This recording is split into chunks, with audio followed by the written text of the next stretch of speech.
Mr. Retire, Ibesibosa Federal Constituency. I am from Akwa Ibom State.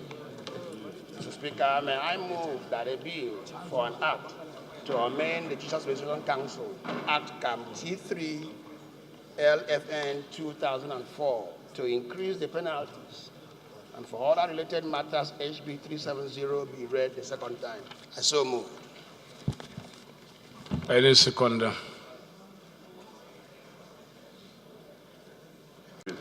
I represent the good people of Ezza North, Ishelu Federal Constituency. I'm from Ebonyi State. Representing Uyo, Udwan, Isretai, Ibesibosa Federal Constituency. I am from Akwa Ibom State. Mr. Speaker, the amendment is viewed from two perspectives.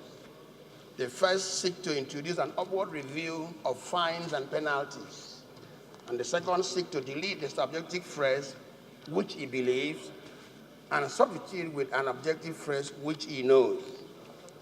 Mr. Speaker, after a close study of the Principal Act, it can be discerned that Section 11, Sub 2, provides that a person in breach of the provision of Section 11(1) of this section shall be guilty of an offense and liable on conviction to a fine of just only 1,000 naira. And Section 17, Sub 1 provides that if any person for the purpose of procuring the registration of any name, qualification, or any other matter makes a statement which he believes, underline the word which he believes to be false, shall be guilty of an offense. Whereas Section 17, Sub 5A provides for a confusion of a fine of an amount not exceeding only 1,000 naira. Relative consideration of the said offenses, weight of the fines and penalties prescribed shows a disconnect, shows that the fines are disproportionate to the offenses created therein. And in order to establish the real purpose of the Principal Act, it is germane to introduce changes by increasing the fines stipulated in Sections 11 Sub 2 of the Principal Act from 1,000 naira to 50,000 naira.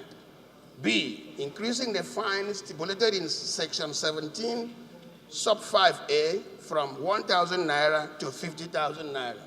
C, increasing the fines stipulated in Section 17(5)(b) by substituting the phrase not exceeding 5,000 naira in line 1 with 250,000 naira.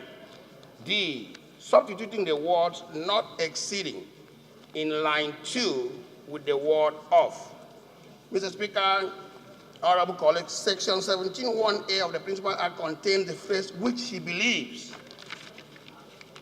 It would be agreed that the said phrase is subjective, which is belief is subjective, and it's dangerous to our education sector for a provision of the Principal Act to be left to the subjective conjectures of one person, and therefore it is appropriate that the Section 17(1)(a) be deleted and substituted with a phrase which he knows, not which he believes.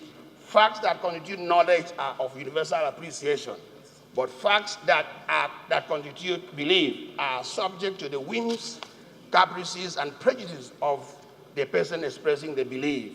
Honorable colleagues, Mr. Speaker, honorable colleagues, may I most respectfully urge all of you to support this all-important bill. Thank you so much.